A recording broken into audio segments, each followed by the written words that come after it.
BJP से पूर्व सांसद अश्विनी चौबे ने बिहार की राजनीति में अपने एक बयान से खलबली मचा दी। वे कहते हैं कि अभी बिहार के सीएम नीतीश कुमार को एक वक्त में देश का उप प्रधानमंत्री बनना चाहिए। अश्विनी चौबे ने नीतीश कुमार को उप प्रधानमंत्री बनाने की वकालत की, कहा कि ये बिहार का और उनका असल सम्मान होगा।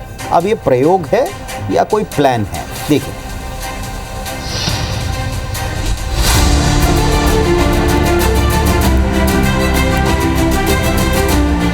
नरेंद्र भाई मोदी और नीतीश कुमार राम लक्ष्मण की जोड़ी पूरे देश को दिशा देने के लिए खड़ी है। बिहार विधानसभा चुनाव के ऐन पहले बस्तर से बीजेपी के पूर्व सांसद और पूर्व केंद्रीय मंत्री अश्विनी चौबे के इस बयान के आखिर क्या मायने? आखिर ऐसी क्या बात हुई कि अश्विनी चौबे को नीतीश मोदी की जोड़ी इतनी भा गई, उन्होंने नीतीश कुमार को डिप्टी पीएम बनाने की वकालत कर दी। बिहार की इच्छा है कि हमारे नीतीश भाई देश के उस ऊंचाई को जहां से पूरे देश की मंत्रणा होगी, एनडीए के कन्वीनर बने, नरेंद्र भाई मोदी जी के टीम में उनको उप प्रधानमंत्री का दर्जा प्रदान हो जाए तो एक बड़ी कृपा होगी।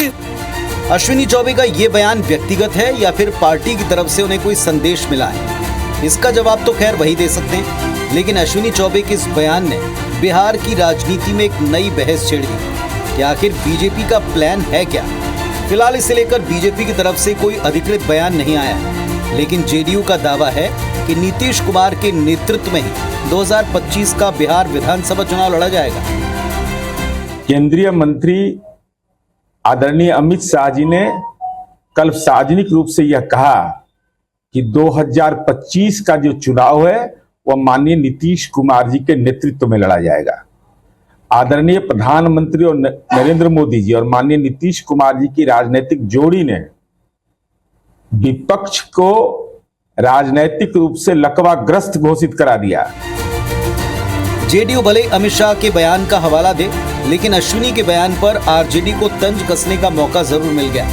आरजेडी के मुताबिक नीतीश कुमार की पार्टी को बीजेपी पहले ही खत्म कर चुकी है, अब तो केवल विलय होना बाकी है। नीतीश कुमार जी की पार्टी को बीजेपी समाप्त कर चुकी है, अब सिर्फ विलय होना बाकी है, ये तो सबको पता है।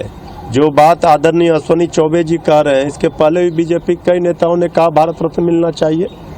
तो इसी से पता चलता है कि बीजेपी किस तरह से मुख्यमंत्री नीतीश कुमार जी को निपटाएगी।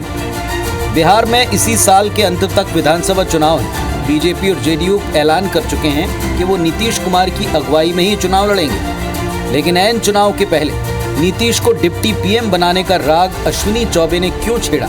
इसके पीछे रणनीति क्या है?